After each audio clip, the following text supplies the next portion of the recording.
Bonjour à tous et bienvenue sur Clubic. Dans cette vidéo, je vais vous présenter le Chromecast, un appareil qui permet de streamer du contenu via HDMI sur son téléviseur. On va faire un petit peu le tour du produit et on va commencer par ce qu'il y a à l'intérieur de la boîte. Voici le packaging de l'appareil. À l'intérieur, on va retrouver, sans surprise évidemment, le Chromecast. Donc il s'agit d'un appareil vraiment tout petit qu'on va venir loger à l'arrière de son téléviseur sur une prise HDMI. Ce dernier devra être alimenté en courant électrique. Alors pour ce faire, deux solutions s'offrent à vous. On peut brancher ça en USB directement sur son téléviseur si ce dernier est équipé de prise USB évidemment. Dans le cas contraire, on va pouvoir utiliser une prise évidemment ici il s'agit d'un modèle américain donc qui nécessitera un adaptateur en France. Et dans ce dernier, on pourra brancher ici notre rallonge USB. Une fois cette formalité accomplie, alors dans certains cas, il y a quelques téléviseurs qui ne pourront pas accueillir l'appareil parce qu'il est quand même assez gros et selon la configuration des prises, ça pourra poser problème. Google a pensé à tout puisqu'on va retrouver un petit adaptateur ici qui permet donc de brancher le Chromecast dans n'importe quel téléviseur. Une fois que tout est branché à la fois au niveau des données et électriquement, il suffit de sélectionner évidemment la bonne sortie HDMI et ici de se rendre sur google.com/chromecast/setup pour y télécharger une petite application qui permet de mettre donc l'appareil sur votre réseau Wi-Fi domestique. À noter qu'une application est également disponible sur le Play Store sur Android, mais pour l'instant pas avec les comptes français ni sur le Play Store français. Donc on rappelle que c'est uniquement disponible aux États-Unis pour l'instant. Alors maintenant, on va brancher notre Chromecast et on va regarder dans la pratique concrètement qu'est-ce que l'on peut faire avec aujourd'hui.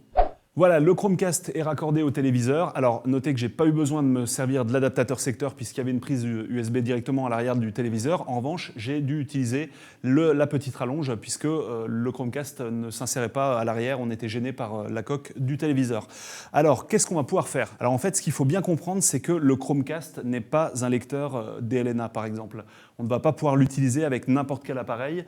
C'est tout simplement un lecteur qui va récupérer une URL et qui va la lire sur le téléviseur. Via le Play Store, par exemple, ici, un film a été loué dans sa version haute définition et on va le lire sur notre Chromecast. Donc, on clique sur lecture et là, le Chromecast va prendre le relais. Voilà, notre film est en cours de lecture. On a ici la barre de défilement côté smartphone et on va pouvoir choisir l'endroit où on veut positionner sa vidéo.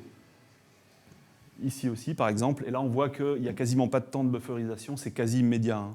Côté téléviseur, voilà, ça reprend tout de suite le relais. Alors bien sûr, comme toutes les opérations s'effectuent côté Chromecast, là je pourrais en ce moment même éteindre le téléphone, la vidéo continuerait de se lire sur le téléviseur.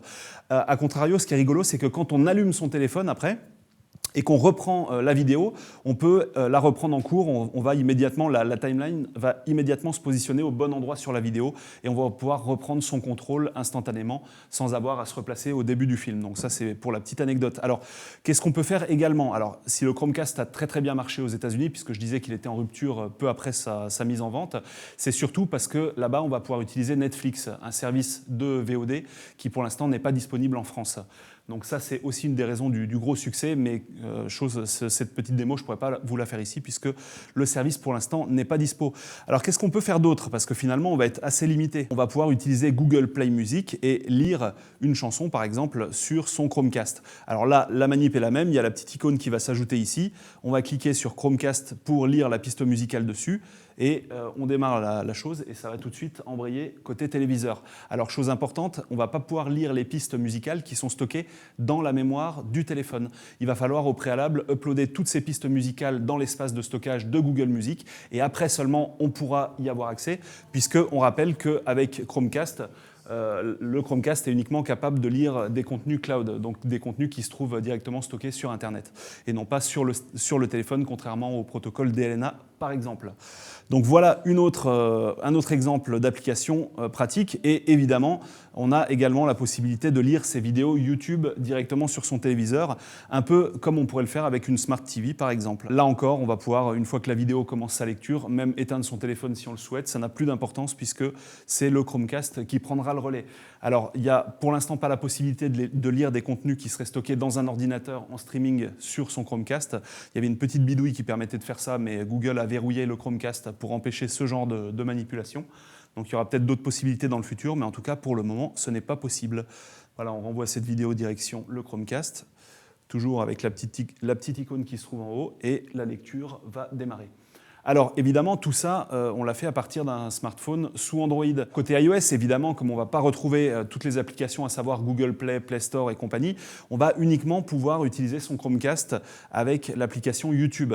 Là, même procédé, on a toujours la petite icône en haut, on la sélectionne pour lire le contenu sur le Chromecast et on lance sa vidéo et cette dernière poursuit sa lecture directement sur le téléviseur. On arrive au terme de ce premier aperçu du Chromecast. Alors concrètement, si on a moyen de se le procurer et qu'on habite en France, est-ce que c'est intéressant? Alors je dirais, c'est évidemment pas aussi intéressant que si Netflix était disponible, parce que ça c'est quand même un des premiers attraits de cet appareil.